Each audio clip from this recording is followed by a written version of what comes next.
my oldest is getting married. Yeah, she's getting married. And apparently now, see, my husband and I got married 100 years ago. And apparently now for weddings, everybody has a theme. Have you heard of this?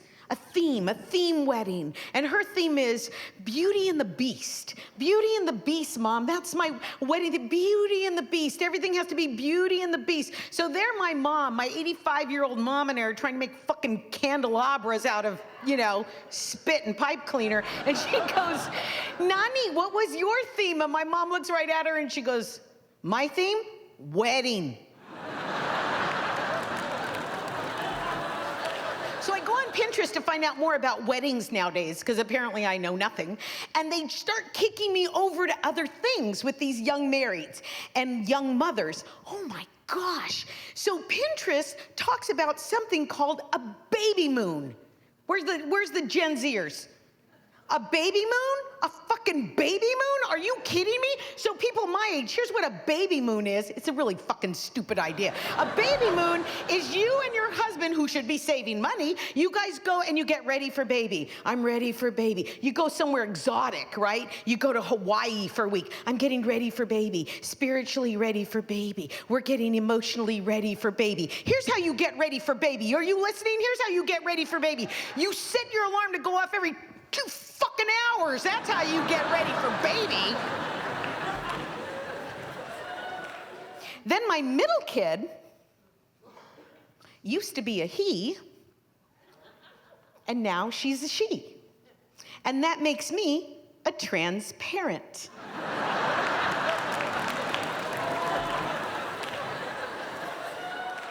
And I'll tell you what, it was a shock. I mean, no amount of baby moons was gonna get me ready for that. And so it was, you know, and look, I'm here for her, and I'm trying to wrap my head around it, you know? I'm really trying. And for those of you that you identify in a different way, be nice to the people that are patient and are trying to figure it out, you know? I get it. You're like Harry Potter. I'm a fucking what? You know, I'm a wizard. And so I get it. You're excited. But here's the first thing that happened was a name. She couldn't decide on a name. Like one day it was Samantha, and then another day it was Ruby, and I think I'll try Susan. So every day it was a different name. And then she'd get mad at me because I couldn't remember it. First of all, I'm a mom. Don't you have everybody's fucking name going through your head at one time, right? How many of you have even called out for the dog and you're looking at one of the kids, right? And so, you know, I wish you would just remember my name. How about this? If I'm looking at you, it's fucking you.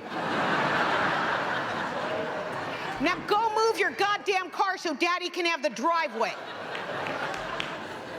And some things changed with my trans kid. Some things changed, but some things remain the same.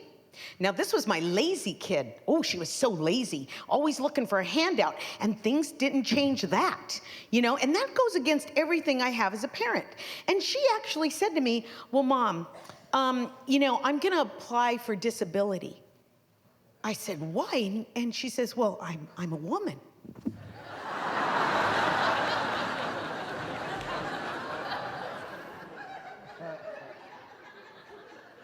I have a vagina.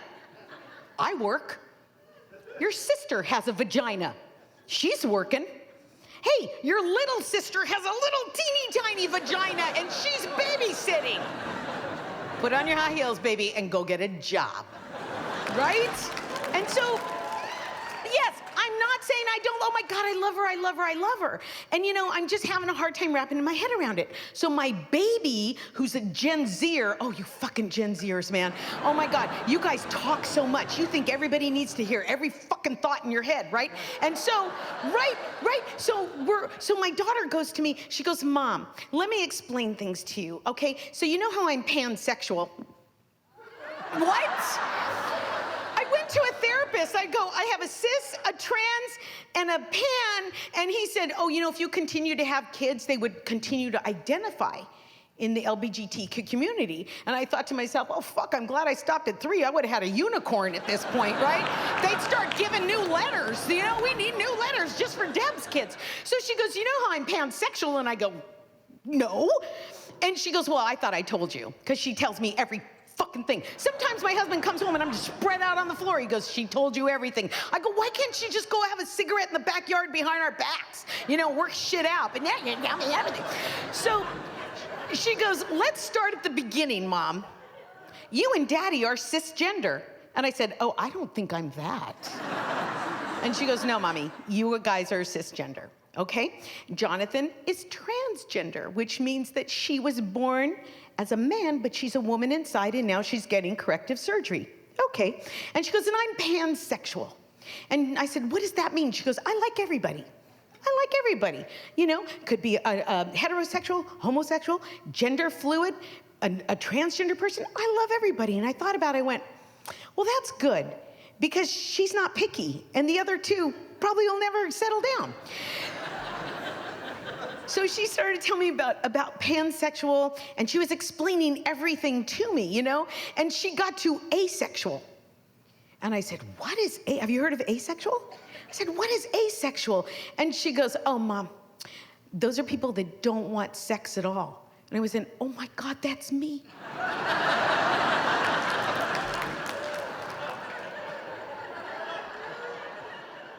And she said, no, Mommy, you're just tired. Thank you very much, San Antonio.